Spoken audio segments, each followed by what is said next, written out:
Good morning class. आज हम class 10 का चैप्टर 1 रियल नंबर्स पढ़ेंगे। इंट्रोडक्शन वीडियो है ये। इसके बाद आपके हम एक्सरसाइज कराएंगे अलग वीडियोस में। तो सबसे पहले आते हैं कि रियल नंबर्स होते हैं। रियल नंबर्स हमारे पास क्या है? The rational numbers and irrational number together called real number. The rational numbers and irrational number together called real numbers. जितने भी रैशनल नंबर्स और इरैशनल नंबर्स हैं, अगर हम उनको इकट्ठा पढ़ें, कंबाइन कर दें, यूनियन बना दें उनका, तो हमारे पास क्या बन जाता है? Real numbers. तो रैशनल नंबर्स क्या होते हैं? The numbers which can be written in the form of p by q। देखिए इसमें चार चीजें हैं कि जिन नंबर्स को हम p by q की फॉर्म में लिख सकते हैं। q उसमें हमारा अगर जीरो ना हो, डिनोमिनेटर हमारे पास जीरो नहीं होना चाहिए। p और q इंटीजर्स हो और को प्राइम हो। को प्राइम मींस वो नंबर जिनका HCF, जिनका HCF क्या हो? 1, उसे हम क्या कहते हैं? को प्राइम नंबर्स। तो रैशनल नंबर्स क्या है? The number which can be written in the form of p by q where q is not equals to 0, p and q are integers and are co-prime। अब आते हैं कि irrational numbers क्या होते हैं? The real numbers which are not rational are called irrational. हमने पढ़ा कि रियल नंबर में दो चीजें दो तरीके के नंबर आते हैं, रैशनल नंबर्स और इरैशनल नंबर्स। तो जो रियल नंबर्स रैशनल नहीं है वो हमारे क्या हो जाएंगे? Irrational numbers. क्या हो जाएंगे? Irrational numbers. अब इस चैप्टर में हमें कुछ चीजें ऐसी पढ़नी है जो हमारे आगे काम आएगी। जैसे सबसे पहली चीज हमारी फंडामेंटल थ्योरम ऑफ अरिथमेटिक्स।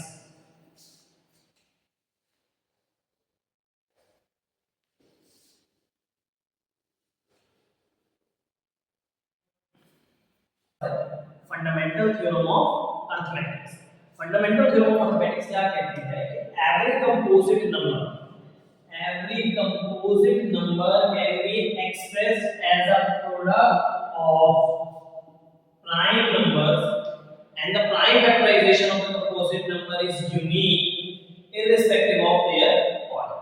मतलब हमारे पास कोई भी कंपोजिट नंबर हो, हम उसको एक्सप्रेस कर सकते हैं, उसको लिख सकते हैं as a product of prime numbers. For example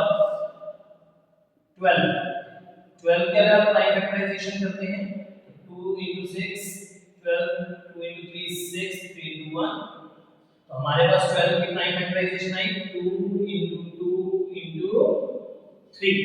आपने देखा यहाँ पे हमने 12 को एक्सप्रेस कर दिया as a product of prime number. 2 and 3 are prime numbers. तो ये हमारे पास क्या है? Fundamental theorem of arithmetics. Fundamental theorem of arithmetics कहती है कि कंपोजिट नंबर को as a product of prime number लिख सकते हैं। इसके साथ वो कहते हैं कि किसी प्राइम फैक्टराइजेशन होगी वो यूनिक होगी मींस हर नंबर की प्राइम फैक्टराइजेशन अलग होगी। ऐसा कभी नहीं होगा कि दो अलग-अलग नंबर्स की प्राइम फैक्टराइजेशन सेम आ रही है या एक नंबर की प्राइम फैक्टराइजेशन अलग-अलग आ रही है। कि किसी एक व्यक्ति ने अगर प्राइम फैक्टराइजेशन निकाली, जैसे मैंने 12 की निकाली 2 into 2 into 3, तो ऐसा नहीं हो सकता कि कोई और बच्चा अगर इसका 12 की प्राइम फैक्टराइजेशन निकालेगा तो वो अलग है। हां, irrespective of their order means order आगे पीछे हो सकता है। मैंने 2 into 2 into 3 लिखा है, हो सकता है कोई 2 into 3 into 2 कर दे, हो सकता है कोई 2 into 3 into 2 into 2 कर दे, बट प्राइम फैक्टराइजेशन सेम रहेगी, सिर्फ ऑर्डर आगे पीछे हो सकता है। तो ये थी हमारी फंडामेंटल थ्योरम ऑफ मैथमेटिक्स। अभी हमने पढ़ा फंडामेंटल थ्योरम ऑफ मैथमेटिक्स। अब हम देखेंगे फंडामेंटल थ्योरम ऑफ मैथमेटिक्स का यूज कहां होता है। हम इसे यूज करते हैं यानी प्राइम फैक्टराइजेशन में यूज करते हैं एलसीएम और एचसीएफ निकालने। देखिए सबसे पहले पता होना चाहिए एलसीएम क्या होता है। LCM means least common multiple. Least common multiple. देखिए कॉमन वर्ड आ रहा है, इसका मतलब इसमें कम से कम दो नंबर होंगे। लेट अस सपोज हमारे पास दो नंबर हैं 12 एंड 18। 12 एंड 18। अब मल्टीपल है, मल्टीपल मींस वो नंबर जो 12 के टेबल पे आते हैं वो 12 के मल्टीपल होंगे, जो नंबर 18 के टेबल पे आते हैं वो हमारे 18 के मल्टीपल होंगे। और यहां बोला गया लीस्ट यानी सबसे छोटा ऐसा नंबर जो 12 के टेबल पे भी आता है और 18 के टेबल पे आता है, मतलब कॉमन मल्टीपल है। देखिए अगर हम यहाँ पे आंसर देखें तो 12 के टेबल पे हमारे पास कौन सा नंबर आता है? 12, 24, 36, 48 एंड सो ऑन। 18 के टेबल पे हमारे पास आता है 18, 36, 54 एंड सो ऑन। अगर आप ध्यान से देखें तो 36 is the smallest number which is the common multiple of both 12 and 18, right? So here LCM is 36। But अब हम हर नंबर के लिए ऐसे तो कर नहीं सकते, तो यहाँ पे हम क्या करते हैं? फंडामेंटल थ्योरम ऑफ अरिथमेटिक्स यानी प्राइम फैक्टराइजेशन का यूज करते हैं। तो देखिए 12 के प्राइम फैक्टराइजेशन क्या होगा? 2 again 2 and 3। 18 की प्राइम फैक्टराइजेशन होगी हमारे पास 2 into 9, 3 into 3, 3 into 1। तो आपने यहाँ देखा लिखा 12 की प्राइम फैक्टराइजेशन 2 into 2 into 3, या हम इसे लिख सकते हैं 2 की पावर 2 into 3। 18 की प्राइम फैक्टराइजेशन आई 2 into 3 की पावर 2। हमारे पास दोनों की प्राइम फैक्टराइजेशन आ गई। 12 की आई 2 raised to the power 2 into 3, 18 की आई 2 into 3 की पावर 2। अब जब भी हम एलसीएम निकालते हैं हम सारे प्राइम फैक्टर्स लेंगे और उनकी सबसे बड़ी पावर लेंगे। यहाँ पे देखिए एक हमारे पास प्राइम नंबर आ रहा है 2, एक हमारे पास प्राइम नंबर आ रहा है 3। इसमें हमारे पास 2 की बड़ी पावर है 2 एंड 3 की बड़ी पावर है 2। तो ये हमारे पास क्या आया? 4 into 9 that is 36। तो एलसीएम क्या निकला हमारा? 36। इसी तरीके से हम एचसीएफ निकालेंगे।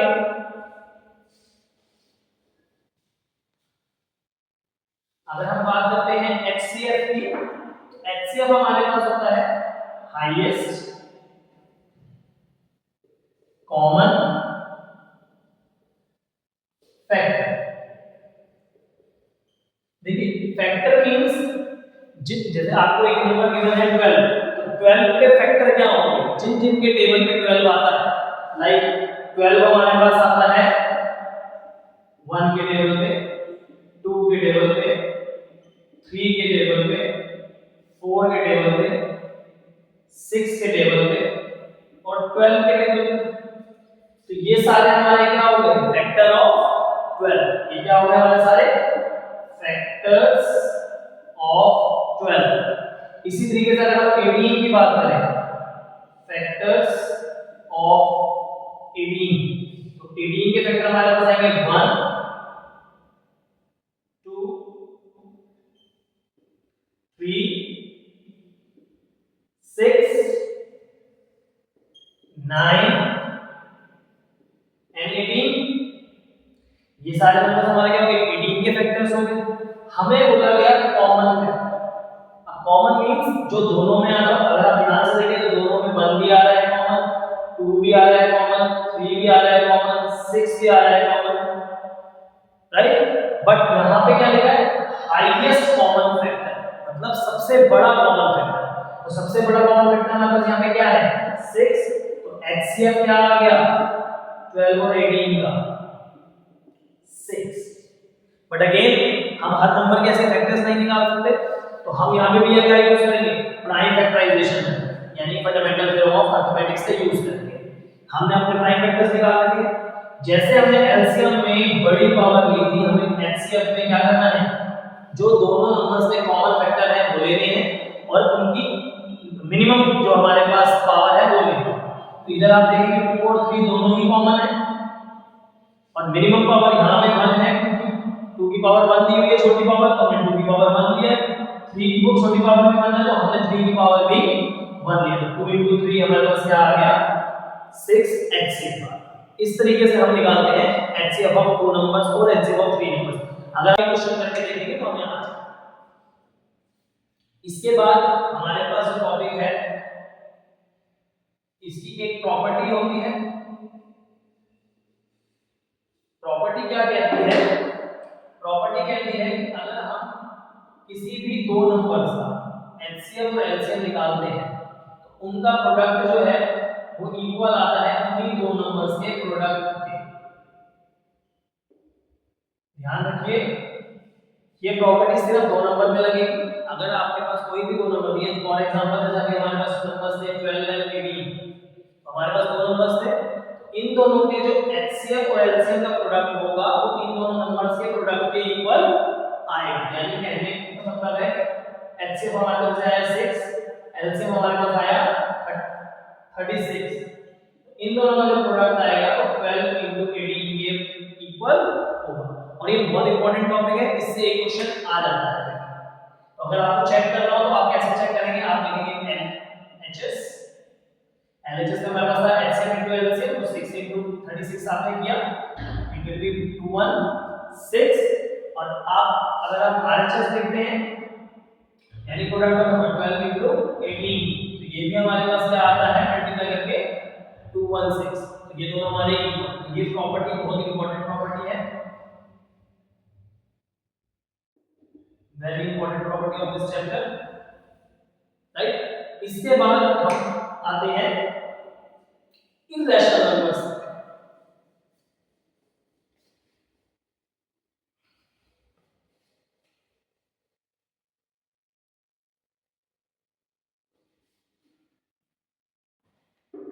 इसके बाद हम करते हैं इररेशनल नंबर्स। देखिए हमने इररेशनल की डिफाइन में पढ़ा कि जो नंबर रैशनल नहीं है वो इररेशनल है, बट इनकी पहचान क्या है। देखिए इररेशनल नंबर्स जो हैं वो स्क्वायर रूट की फॉर्म में होते हैं या डेसिमल एक्सपेंशन की फॉर्म में। तो सबसे पहले हम देखते हैं कि स्क्वायर रूट की फॉर्म में क्या है। स्क्वायर रूट की फॉर्म में अगर रूट के अंदर कोई भी प्राइम नंबर है, रूट p मैंने लिखा where p is prime, where p is prime, अगर स्क्वायर रूट के अंदर कभी भी कोई भी प्राइम नंबर हो देन जो रूट p होगा वो इररेशनल नंबर होगा। रूट p क्या होगा, इररेशनल नंबर। और ये बहुत इंपॉर्टेंट टॉपिक है क्योंकि इससे एक क्वेश्चन इन नंबर का जरूर आता है, लाइक √2 को इररेशनल प्रूव कीजिए, √3 को इररेशनल प्रूव कीजिए। तो वो ये टॉपिक है, बहुत इंपॉर्टेंट टॉपिक है, इसको अभी हम प्रूव करके भी देखेंगे। अभी के लिए हमने इसमें प्रॉपर्टी पढ़ी है कि अगर √p हमारे पास कोई नंबर है जिसमें p प्राइम नंबर है तो √p इररेशनल नंबर होगा। इसको कैसे प्रूव करना है ये हम बात में करेंगे। अब इसके बाद हमारे पास आता है डेसिमल एक्सपेंशन, यानी जब भी हम किसी फ्रैक्शन को या किसी नंबर को डेसिमल फॉर्म में लिखते हैं, किसी भी नंबर को जब हम डेसिमल फॉर्म में लिखते हैं तो तीन तरीके से हम लिख सकते हैं decimal form. First is terminating decimal,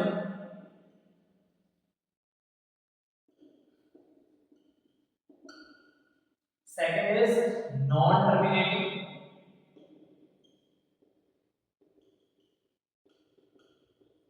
recurring decimal, या हम इसको रिपीटिंग भी कह सकते हैं। थर्ड इज नॉन टर्मिनेटिंग,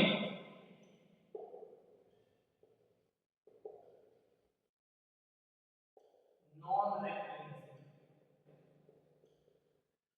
या नॉन रिपीटिंग डेसिमल। तो हमने कहा तीन तरीके से डेसिमल एक्सपेंशन को लिख सकते हैं, terminating decimal, non terminating repeating decimal और non terminating non repeating decimal. जैसे एग्जांपल है टर्मिनेटिंग मींस जैसे हमने लिखा 3.87, इसका मतलब यह है कि पॉइंट के बाद किसी ना किसी डिजिट पे आके हमारा रिमाइंडर 0 आ जाएगा, वो टर्मिनेट कर जाएगा। नॉन टर्मिनेटिंग रिपीटिंग क्या है, नॉन टर्मिनेटिंग से वो टर्मिनेट नहीं होगा, रिमाइंडर कभी भी 0 नहीं आएगा, लेकिन पॉइंट के बाद कहीं ना कहीं आके डिजिट्स रिपीट होना स्टार्ट होता है, जिसे आप 9th क्लास में बार वाले पॉइंट डेसिमल कहते हैं, like 3.3333 dot dot dot dot dot. That means यहां पे हमारे पास पॉइंट के बाद 333 आया है, रिपीट हो रहा है, टर्मिनेट नहीं कर रहा, तो इसको हम 3.3 बार भी बोल सकते हैं। तो ये क्या होता है, नॉन टर्मिनेटिंग रिपीटिंग या रेकरिंग डेसिमल। और नॉन टर्मिनेटिंग नॉन रेकरिंग क्या होते हैं, ना ही टर्मिनेट करेगा और ना ही रिपीट करेगा, ना ही टर्मिनेट करेगा ना ही रिपीट करेगा। जैसे 3.1010010010 times 0 डॉट डॉट डॉट। देखिए डॉट डॉट डॉट शो कर रही है कि वो नॉन टर्मिनेटिंग है। अगर आप ध्यान से देखें तो यहाँ पे कोई भी डिजिट रिपीट नहीं करेगी। अगर हम सिंगल डिजिट में लेते तो 1 के बाद 0 आ गया, डबल डिजिट में लेते तो 2 बार 10 आया था, उसके बाद 0 1 आ गया, तो रिपीटिशन नहीं होगा। तो इसे कहते हैं non terminating non recurring decimals. अब हमारे पास जो टर्मिनेटिंग डेसिमल और non terminating decimals repeating decimal होते हैं, ये हमारे रैशनल नंबर्स होते हैं। ये हमारे रैशनल नंबर्स होते हैं। और जो नॉन टर्मिनेटिंग नॉन रिपीटिंग होता है, ये हमारा इरैशनल नंबर होता है। इसका मतलब अगर आपको कभी भी पॉइंट्स में हमारा डेसिमल फॉर्म में कोई क्वेश्चन दिया हुआ है तो हम देख के बता सकते हैं कि वो रैशनल है या इरैशनल है। अगर टर्मिनेटिंग डेसिमल है तो भी वो रैशनल है, क्योंकि इसको हम देखिए p by q के फॉर्म में लिख सकते हैं। अगर हम इसका पॉइंट हटाएंगे तो नीचे आएगा 1000 p by q की फॉर्म हो गई। तो ये क्या हो गया हमारे पास rational non repeat terminating non repeating, यानी बार वाले क्वेश्चंस को आपने 9th क्लास में बार वाले क्वेश्चंस को p by q की फॉर्म में लिखना सीखा था। तो वहां पे आप क्या कहते थे, इसको एक्सप्रेस करो p by q की फॉर्म में। अब क्योंकि वो p by q की फॉर्म में है, p और q इंटीजर्स हैं, तो नहीं मैं तो वो हमारे पास क्या आ गया रैशनल नंबर आ गया। बट जो नॉन टर्मिनेटिंग नॉन रिपीटिंग है आप उसको क्या लिखना है इरैशनल नंबर्स। आगे बढ़ते हैं।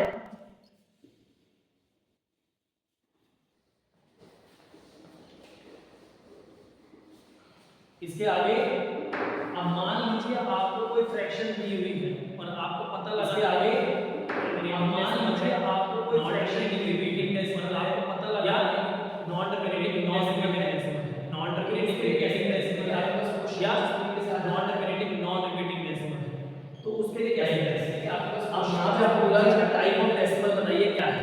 सबसे पहले आप ये p by q फॉर्म है। अब यहां पे आपको बोला इसका टाइप ऑफ डेसिमल बताइए, रैशनल नंबर है तो याद सबसे पहले आप डेसिमल होगा या non terminating number repeating decimal, क्योंकि ये रैशनल नंबर है तो याद रखो चेक करके डेसिमल होगा या नॉन टर्मिनेटिंग रिपीटिंग डेसिमल। अगर अब चेक करने के लिए हमारे पास एक और प्रॉपर्टी होती है, इफ द प्राइम, अगर factorisation, if the prime factorisation q, that means denominator, अगर किसी भी फ्रैक्शन में जो भी आप q दैट मींस डिनोमिनेटर, उसमें q की वैल्यू डिनोमिनेटर की प्राइम फैक्टराइजेशन का डिनोमिनेटर दिया है इज इन द q की वैल्यू डिनोमिनेटर की prime factorisation of is in the raised to the power n of 5 raised to the power n of, then 2 raised to the power n, it is 5 raised to the power n terminating, then it is decimal terminating, otherwise decimal, it is otherwise terminating, it is non terminating या recurring decimal, repeating. देखिए मैंने आपको बताया recurring decimal p upon q की form में है तो वो रैशनल है, मैंने आपको बताया ही कोई भी नंबर डेसिमल एक्सपेंशन फॉर्म में है या तो रैशनल हो या नॉन रैशनल है। तो अब वही क्या पढ़ा है, अब डेसिमल एक्सपेंशन या तो terminating prime factorisation on two की पावर है। अब 5 में क्या पढ़ा है, अगर डिनोमिनेटर की उसके प्राइम फैक्टराइजेशन सिर्फ q आ रहा है इनटू 5 की पावर 5 आ रहा है सारे मींस या 2 और 5 के कॉम्बिनेशन में सिर्फ 2 आ रहे हैं और 5 के अलावा 5 आ रहे हैं सारे या 2 और 5 के कॉम्बिनेशन, तो वो कैसा डेसिमल एक्सपेंशन होगा terminating decimal.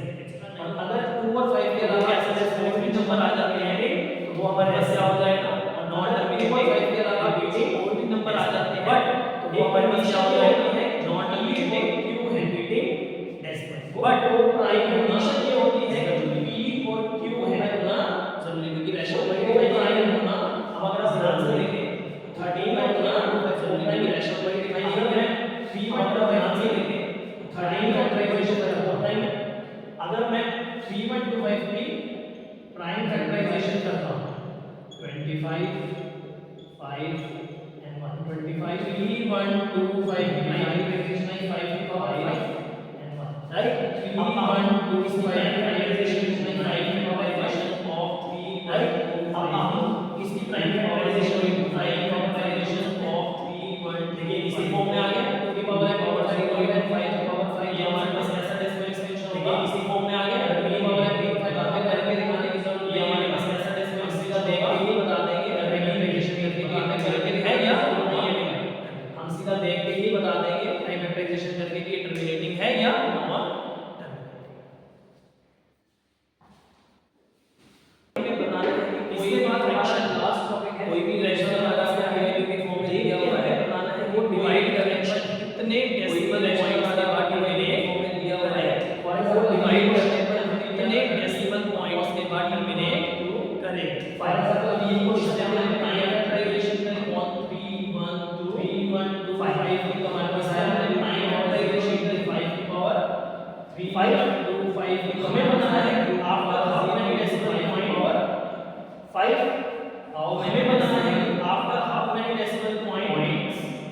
basis, how many decimal 13/3 basis 5 will turn me 13/3 will topic है। अगर आपको ये चेक करना है आपको सिर्फ ये देखना है कि 2 और 5 बहुत इजी टॉपिक है। अगर आपको ये चेक करना है आपको सिर्फ ये देखना है कि 2 और 5 कितने डेसिमल पॉइंट होते हैं। 2 और 5 इसी फैक्टर आ रहे हैं 2 और 5 कितने करेंगे पावर में से जितने डेसिमल पॉइंट होते हैं जिस बड़ी पावर क्या करेगा 2 और 5 में पावर से बड़ी पावर 5 डेसिमल पॉइंट बड़ी है 5 करेगा यहां पे पावर 5 डेसिमल 5 पॉइंट बड़ी है 5। तो ये हमारा मेन चैप्टर इंट्रोडक्शन था।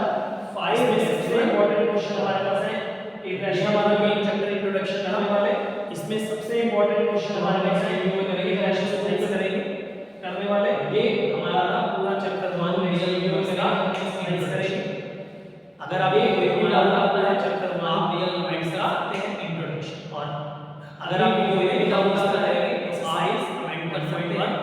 देन नेक्स्ट वीडियो में हम इसका करेंगे एक्सरसाइज 1.1।